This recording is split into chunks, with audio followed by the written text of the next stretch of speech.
안녕하십니까. JTBC 전원뉴스입니다. 전라북도의 출산 절벽이 갈수록 심화되고 있는 것으로 나타났습니다. 최근 5년간 전라북도의 연도별 신생아를 조사한 결과 지난 2012년에는 모두 16,200여 명의 아기가 태어났지만 지난해에는 12,600여 명으로 21.7%나 감소했습니다. 같은 기간 시군별로는 진안군의 신생아가 36%나 줄었으며 김제, 정읍, 고창도 29%씩 줄어드는 등 순창군을 제외한 13개 시군의 신생아가 일제히 두 자릿수 감소율을 기록했습니다. 정읍과 충북 보은에서는 O형 구제역이, 경기 연천에서는 A형 구제역이 발생한 가운데 구제역 확산을 막기 위한 일제 접종이 완료됐습니다. 전라북도는 구제역이 발생한 정읍 한우농가 반경 20km 안에 있는 소와 돼지, 염소 등 23만 2천 마리와 전북에 있는 소 29만 9천 마리에 대해 구제역 예방접종을 완료했다고 밝혔습니다. 하지만 소 29만 9천 마리 가운데 4만 2천 마리는 O+A형 백신을 놓고 나머지 24만 8천 마리는 O형 백신만 접종했기 때문에 전북에서 A형 구제역이 발생할 경우 확산을 막지 못할 것이란 우려가 나오고 있습니다. 유일호 경제부총리 겸 기획재정부 장관이 오늘 구제역이 발생한 정읍을 방문해 방역 상황을 점검했습니다. 유일호 부총리는 구제역으로 어려움을 겪고 있는 축산 농가들을 지원하기 위해 살처분 피해 농가의 최종 보상 금액이 확정되지 않았더라도 보상금 추정액의 50%를 지급하고 소 일제 접종 때 예방 백신 비용을 전액 지원하겠다고 밝혔습니다. 전라북도는 유일호 부총리에게 구제역 방역 상황에 대한 지원과 함께 산란계 밀집 지역인 김제 용지를 친환경 축산단지로 개편하기 위한 국가 예산 지원을 요청했습니다. 국민의당이 오늘 발표한 전북의 11대 대선 공약 일부에서 적잖은 논란이 예상됩니다.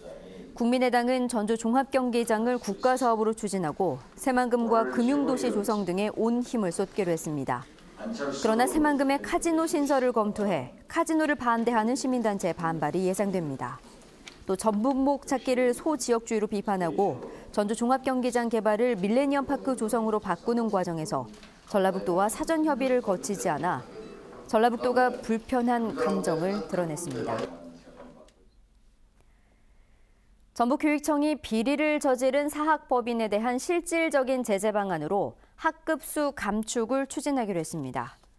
교육청은 그동안 비리를 저지른 사학법인의 당사자 징계를 요청하더라도 무시하거나 경징계에 그쳤다며 학급수를 감축해 실질적인 제재가 이루어질 수 있도록 하겠다고 밝혔습니다. 비리 사학법인에 대한 학급수 감축은 대구 등 다른 교육청에서도 시행하고 있습니다. 군산에서 중국 칭타오를 오가는 컨테이너선이 오는 24일부터 취항합니다. 전라북도는 군산항의 물동량이 증가함에 따라 페노션사가 오는 24일부터 군산 칭타오 간 노선을 새롭게 운항한다고 밝혔습니다. 이에 따라 군산항의 국제항로는 5개에서 6개로 늘어나게 되며 연간 20피트 컨테이너를 기준으로 6,000개의 물동량을 추가로 처리할 수 있게 됐습니다. 전주 한옥마을의 연간 방문객이 1,000만 명을 넘었다는 조사 결과가 나왔습니다. 전주시는 행정자치부와 공동으로 한옥마을 방문객의 이동통신 기록과 카드 매출 등 빅데이터를 분석한 결과 지난해 9월까지 1년간 방문객은 1,066만 명으로 1년 전 같은 기간보다 100만 명 이상 늘었다고 밝혔습니다. 방문객은 연령별로는 20대가 21%로 가장 많고 수도권 방문객이 33%로 가장 많은 것으로 조사됐습니다. 전주의 한 주택에서 남녀가 숨진 채 발견돼 경찰이 수사에 나섰습니다. 오늘 오후 12시 40분쯤 전주시 완산구 58살 남모 씨의 집에서 나 씨와 46살 이모 씨가 숨져 있는 것을 인근 주민이 발견해 경찰에 신고했습니다. 방 안에서는 이 씨 때문에 사기 도박에 빠져서 이 씨를 살해했다는 내용의 메모지가 발견됐습니다. 경찰은 도박 문제로 다투다 나 씨가 이 씨를 살해한 뒤 스스로 목숨을 끊은 것으로 보고 정확한 사건 경위를 조사하고 있습니다. 천연 기념물인 수달을 총으로 쏴 잡아먹은 농민이 경찰에 붙잡혔습니다.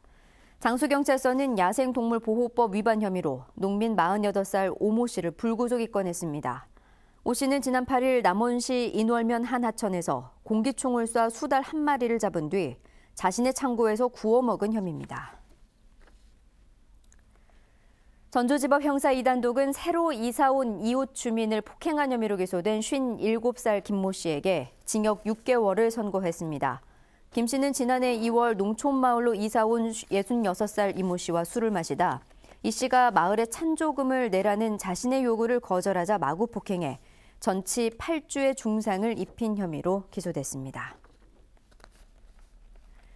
전북경찰청 사이버수사대는 게임용 악성 프로그램을 팔아 수억 원을 챙긴 혐의로 29살 김모 씨 등 29명을 불구속 입건했습니다.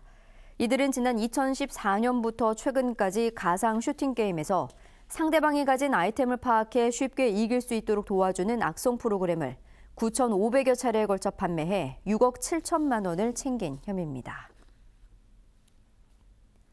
전북은 오늘 부안이 8.3도, 전주는 6.9도까지 올랐습니다.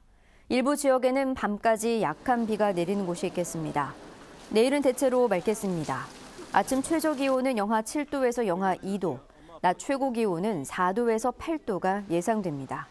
수요일인 모레는 낮 기온이 11도까지 오를 것으로 보입니다. 전주기상지청은 당분간 큰 추위 없이 낮과 밤의 기온차가 크게 벌어질 것으로 내다봤습니다. JTBC 8시 뉴스 예고입니다. 전라북도 신생아가 해마다 가파르게 줄면서 4년 새 21%나 감소한 것으로 나타났습니다. 또 순창을 제외한 13개 시군의 신생아가 모두 감소한 가운데 지난해는 무려 36%나 줄어 출산 정책을 한층 더 강화해야 할 것으로 보입니다. 국민의당이 전북 대선 공약을 발표했습니다. 전주 종합경기장을 국가사업으로 추진하고 새만금과 금융도시 조성에 온 힘을 쏟기로 했습니다. 유일호 경제부 총리 겸 기획재정부 장관이 정읍을 방문해 살처분 피해 농가의 보상금 추정액의 절반을 미리 지급하고 예방 백신 비용도 지원하겠다고 밝혔습니다. 전주의 한 주택에서 중년 남녀가 숨진 채 발견됐습니다. 도박 문제로 다투다가 남성이 여성을 살해한 뒤 스스로 목숨을 끊은 것으로 보입니다. JTBC 8시 뉴스에서 자세한 소식 전해드리겠습니다.